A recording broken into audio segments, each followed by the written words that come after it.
Alright, I bought someone's entire Lowrider magazine collection. Here's a quick little snippet. 162 magazines. There's a huge old little tower and a smaller one.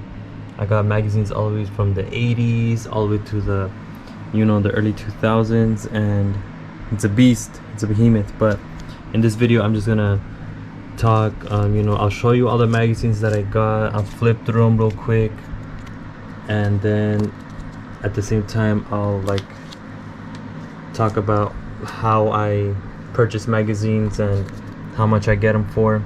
But yeah, I've got someone's entire 161 magazine collection, Lowrider, all for $150. But let's get to the next part.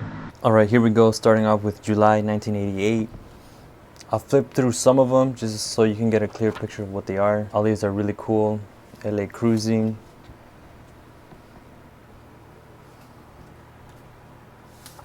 I've wanted this one for a while, but I could never find it, and now I got it.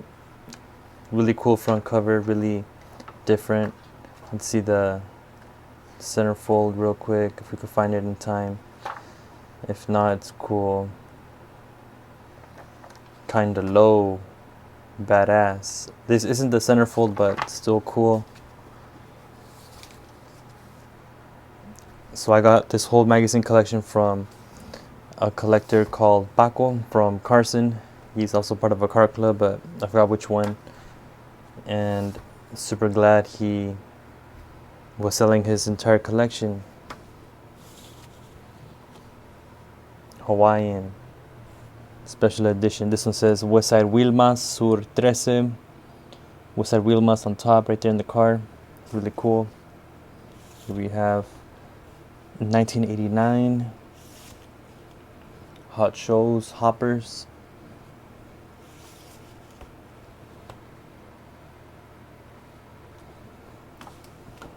And that's all for this year. Let's see if we can get another sneak peek. Gold medal. Dope. That was everything I had from the 80's. Moving on into the 90's. This is one of my favorite covers. Really cool. And again, when I'm buying magazines, on eBay you see them for $15 to $20. I honestly think that's too much, especially when there's people willing to sell them for, again, I bought 162 magazines for $150. And yes, you don't have time when you buy magazines or like that big of a lot to flip through every single one to make sure they have all the centerfolds, because the centerfolds for me is what makes the magazine complete. So you are taking a risk when you're buying a lot that big. But I bought this entire lot through OfferUp, and so I was able to meet the seller in person, and that made all the difference. He had all the magazines laid out, and I was able to flip through some of them at least, but he had them right there, ready to go. And so that made me super happy, and it made the purchase a lot easier. I was gonna negotiate with him, hey, you know what, I don't know if they're all complete. You don't even know if they're all complete because you haven't looked at them in years. And so so I was gonna do that, a little bit of negotiating, but at the end I was like, okay, he made the presentation so attractive, I can't say no. And so $150, that came out to each Lowrider magazine came out to $1, which is a price that you can't compete with. Nobody on eBay or OfferUp is gonna sell a Lowrider magazine for $1. I think these are special sellers that are trying to get rid of their collections quick. They've had them in storage for so long. They need space, because magazines take up a lot of space, man. This guy had them all on his whole work table, and eventually I put them in the huge blue plastic tub that he had laying around, and I was all All right, yeah, for sure. And the only reason I bought the entire lot of magazines is because, I put them up on YouTube, and then I try to resell the ones that I don't need, And so I have a reason to have this many magazines, or else I also wouldn't have bought the entire lot of 160 magazines.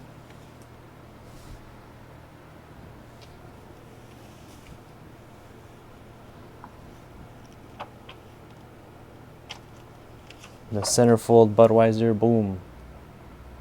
Super nice. Now we're in 92, and I have some magazines that I've never seen before. Like, I've never seen this front cover, so that's going to be new. But then I have covers like this that I've seen before and that I have. And some of these magazines are in really nice condition, so I'm super happy about that too. I'll be able to sell the ones that I have, the doubles, and I'll keep the nicer looking one. This one's super nice. I believe this is Anne Marie, but I could be mistaken. On the cover, model Sofia Munoz. My bad. I guess I got the person mixed up this whole time, but that model is called Sofia Munoz. Here's the centerfold Budweiser. Ooh, like this. I have two, or this lot came with two of these magazines. Super cool. Like in this case, I'll keep the better version, and I'll sell the one that has a lot more wear and tear. Cinco de Mayo edition. I love the Cinco de Mayo editions, man. The women always look beautiful. And let's take a look at the centerfold real quick, if I can find the centerfold. But this will do. The Black Magic and Odessa 65. Yeah. Legends of Lowrider right here.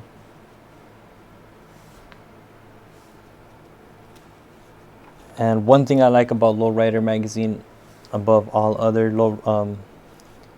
magazines in general, or car magazines, is that Lowrider magazine has the most interesting and attention-grabbing front covers, things that go on inside of the magazine. There's just like no other magazine does it like Lowrider. Okay, now we're on to 93. I guess we're starting off with December. This is one of the issues I've seen many times on eBay, and I'm finally glad I have it. The white boots, kind of American style bikini color combination. And yeah, Obsessive 1, cool. Another really cool Cinco de Mayo themed, but this is October. Still pretty dope. I love this front cover. I love anything that has like some kind of Mexican style to it. For example, this one's also one of the dope ones. She's a dope model. This is one of the super cool photo shoots that also has things going on in the background. For example, this one has the Zoot Suiters, and when she appears I think she appears in other photo shoots, like in the calendars, and she's all like Zoot suited up. I think in another issue she talks about how she's she went to law school, I think Berkeley Law School. That's like really cool, keeping up with what the models do after they're in Lowrider, This is one of the cool covers, women with boxing gloves. I'm pretty sure I have this issue already. And okay, something about purchasing the Lowriders. It's not something that I just found on accident, like, oh, Lucky Roach, he just gets all the Lowrider magazines.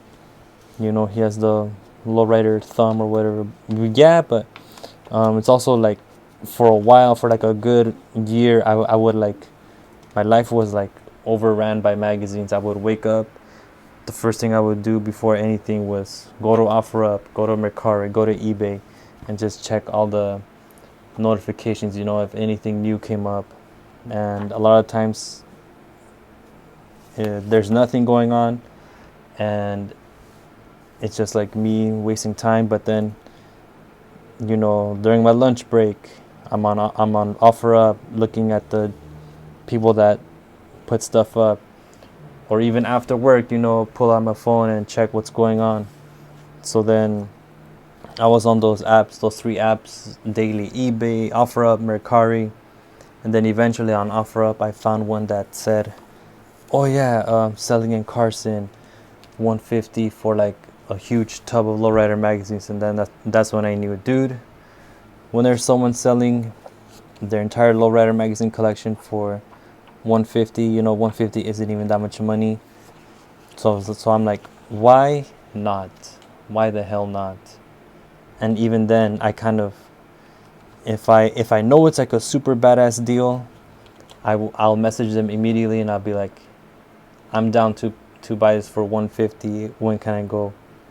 Or if it's like maybe like a smaller lot, I'll say something like, you know, I'll wait a week to see, maybe they lower the price, because sometimes they do. You know, these guys need cash fast, and sometimes it works. You wait a week and they lower it down by themselves, and then that's when I go for the negotiating price. I'll be like, if it's like for $100, and then in 1 week it's like at $50, I'll be like, would you take 30 or would you take 25? And you know, the worst they can do is say no, and it stings a little bit, but sometimes they say yes, and then that's when you go for it.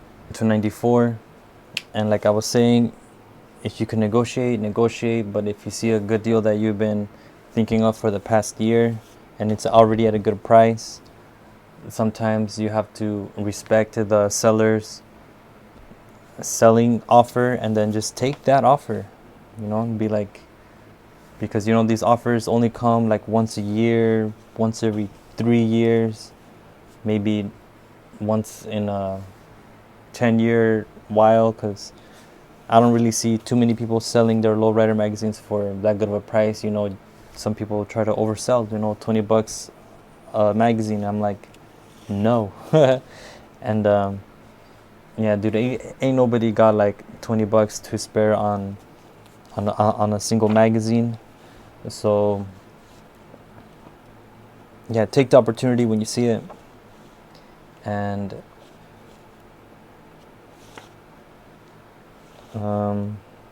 yeah, after purchasing the magazine, what comes next is organizing, you know, putting them all in order, see what you have, see what you don't have. That's the part where I like, where put them all on the floor and then, you know, sift through each magazine, see how much good condition they are. And then I guess now I gotta go into my YouTube inventory or the videos and see which ones I already have uploaded and which ones I don't. And I know for a fact I have a lot of these already uploaded, and the ones that I don't have uploaded, those are the ones that I'll upload. Badass gold, sick ass card, dude. I don't remember seeing this one. I don't think I have this one.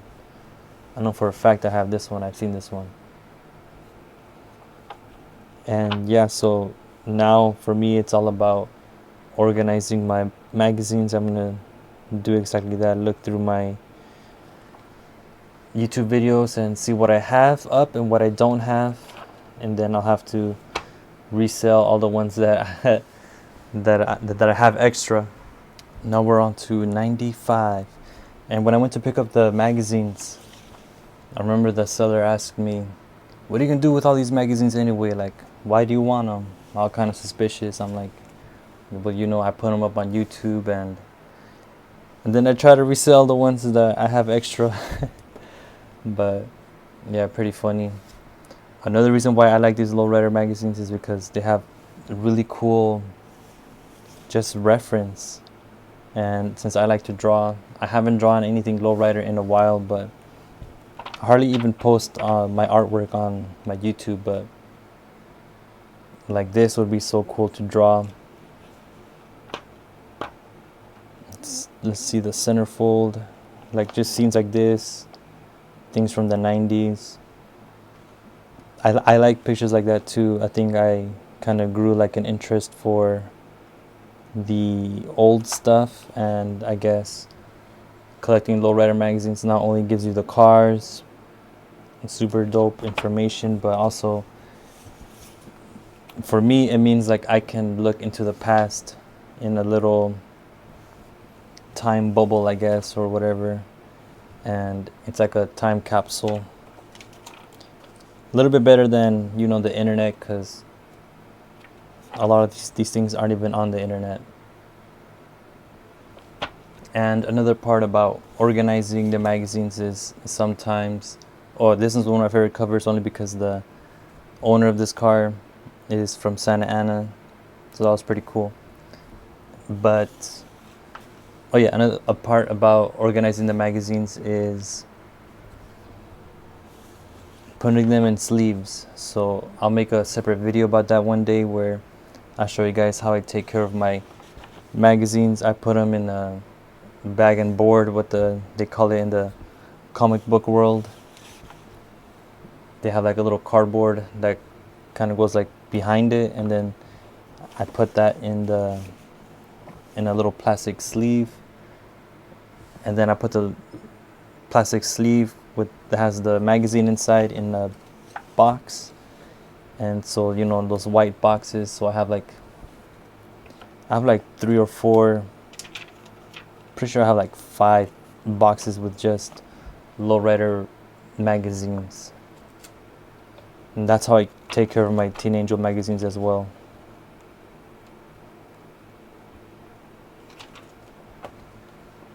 El Camino de Oro. And that's also something you got to take into consideration as well. When you have these many magazines, how are you going to take care of them?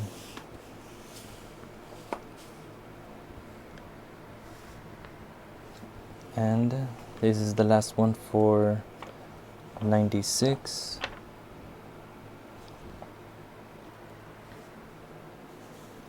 And then after organizing all the magazines that I do have, I'm gonna resell these, but I'm not gonna resell them for that expensive, you know. I'll probably sell them for like $1 each as well, because I'm also trying to get rid of them pretty quick. I don't have time to be like putting them up for that much money and then waiting for a perfect buyer, because again, people, if you put them for $10 each, people are gonna be buying like one magazine. And you know, dude, I'm trying to get rid of, because all these magazines, because they also get in the way. Sometimes I remember for a while I was like sleeping surrounded by magazines. I'm like, I gotta get rid of this stuff, man. Daza, this is one of the rarest issues, only because if you go to the convention centers where you meet Daza and she's selling this magazine, when she sells it for like 150, around that price. And I'm just like, hell nah, bruh. I'd rather just buy the $20 version from eBay and then just get it signed by Daza later for like $30. I think she charges her signature. Yeah, so this one's, if you find this one, hold on to this one. But if not, selling it for $20 is pretty cool.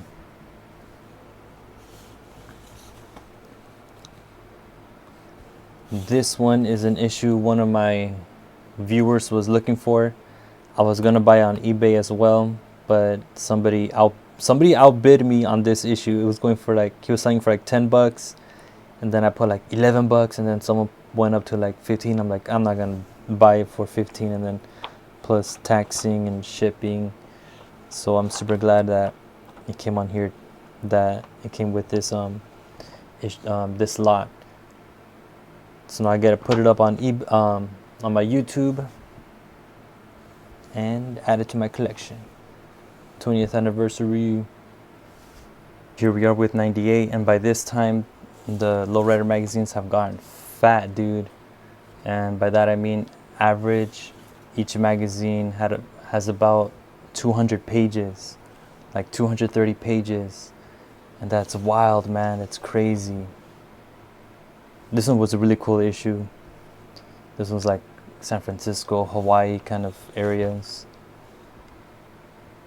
You feel the movement, the comfort zone. Damn, beast. And they just have like a lot of ads if you're into the whole wheels kind of thing, from east to west. I guess when you're a lowrider, you kind of have to be into the wheels. And yeah, man. And see, I talked about buying the magazines, talked about organizing them, how I take care of them a little bit, put them in the bags. And now talk about, what else should I talk about? Cruising through lowrider country.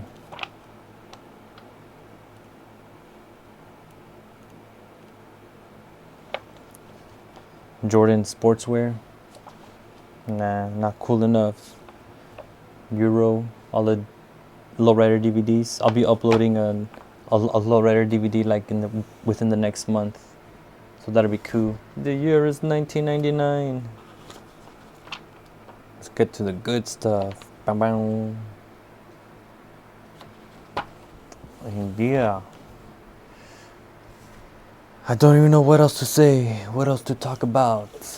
Lowrider Wicked. What? Badass. La revolución continúa. And then here we have Coming At You. What? Do I have this issue? I'm not too sure. Not too sure.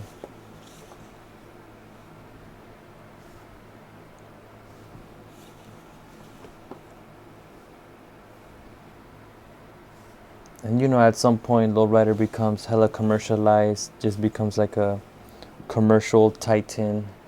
And yeah, I think it becomes super corporate. Just starts pumping stuff out crazy. I think for a while they take out the centerfolds, and there is no centerfold for a while, but then they put it back in. So it's always like a love and hate relationship with lowrider. She's on the cover of the calendar, I think. I'll show the calendar later in the video. I don't think I have this one. March 99. I don't think I have this one either. Low Zone Hall of Fame. I think by this time the magazines get a little bit smaller too. Violet Rose. So in this stack, the year 2000 the magazines that I have from the year 2000 are all the way in the bottom, and they go all the way up to 2004, or yeah, 2004. So I guess I'm working backwards from 2004 to 2000. And so I know for a fact I don't have a lot of these on my YouTube because I don't have a lot of the 2000s. So these ones are definitely gonna go up. Beast in the Beauty. What? Crazy. This chick's got the Flintstones vibe. We're the Flintstones. Taking it to the limit. Rolling in the top lows. And I think eventually, you know, I'm gonna sell my lowrider collection as well, but I ain't gonna sell it for 150, that's for sure. Maybe just like a little bit over 150. Ha. Dang it, everything's falling. The sky is falling. I think I have this one. I think I have this one too. If you guys had a lowrider magazine collection, would you sell it or would you keep it? That's the real question. And if you were to keep it, how long would you keep it for? Would you keep it for a few years, 10 years? Would you like sell when you're about to die, or is it something you pass on to your children, to your next generation? Will your kids appreciate it as much as you do? Wild West Hall of Fame. Art and culture.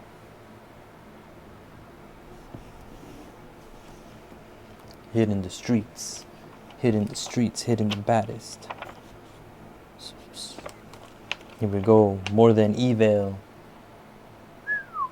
And damn, all these magazines got my sarape all kind of dirty. Ice Cube, I know for a fact I don't have this one. Now I do. Damn, this one's all used up. This one's been used and abused. Oh, and ripped. What? This fool like put it back in the magazine. I guess here's a little sneak peek. And these look pretty new. Never seen these. Riding high. Yeah, I guess these are all going up on my channel because I know for a fact I don't have too much from the 2000s. Can't we all just get along? And then serving it straight, breaking the ice. What? Badass. Let's see. I got you, fam. Right here, I have a little stack of collector's editions, best of Lowrider. These ones are really cool. I think I have some of these on my YouTube calendar. I love this calendar. Probably gonna sell it for like $1 only because it's missing this page right here. Big bust, man. Noise. Smashing, hopping, popping. A super show in LA right here. What year was this? 95. Oh yeah, this is kind of weird because some of the magazines are like 95, but they still have staples, but some of them are from the year 95, but they have like the thick binding. Or I think I'm tripping, and I think they don't start the thick binding until 96.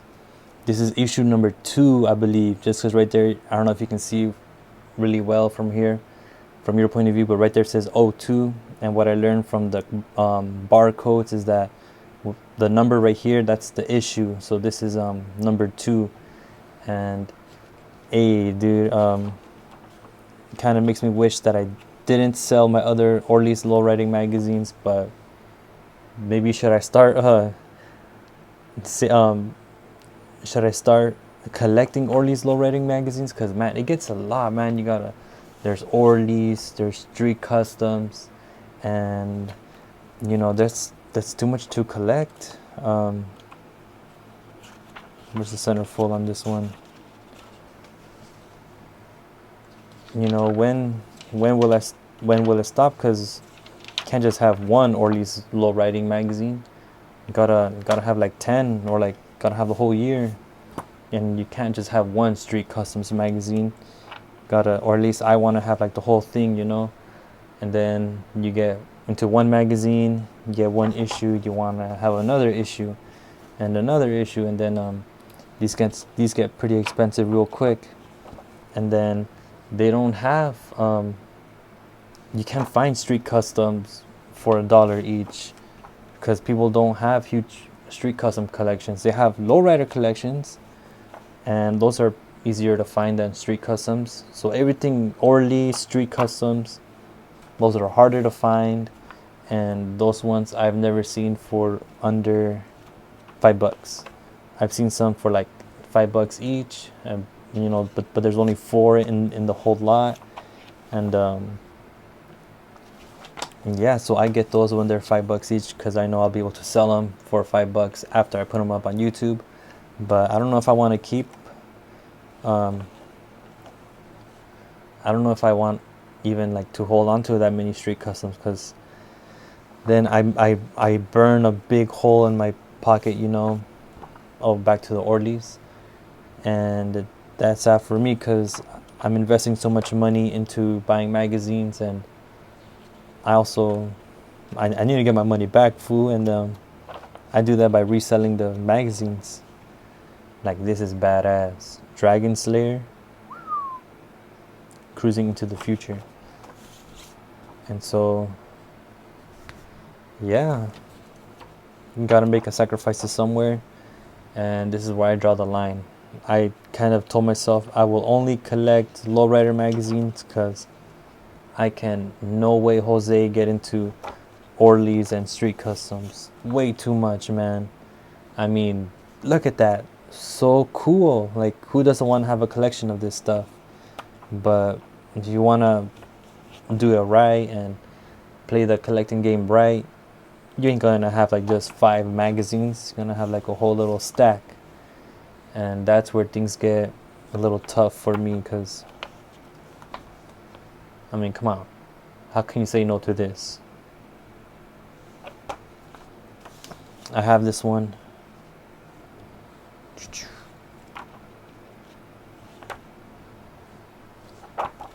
And then there's Streetlow, man.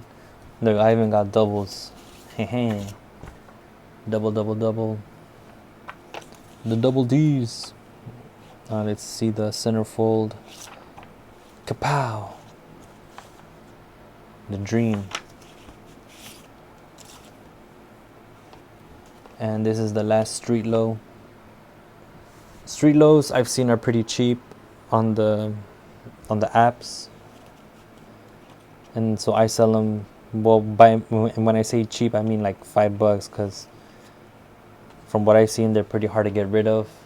Like I'm seeing like 8 Streetlow magazines for $40, and that's $5 each. And I've had them for like a few months already. That's not cool. I need to get rid of them faster, you know. But that's the magazine collecting world. But anyways, that's my entire collection, man. You've seen, I just went through 161 magazines, and that was from the pickup that I got from earlier this year. And so that's it. See you on the next video.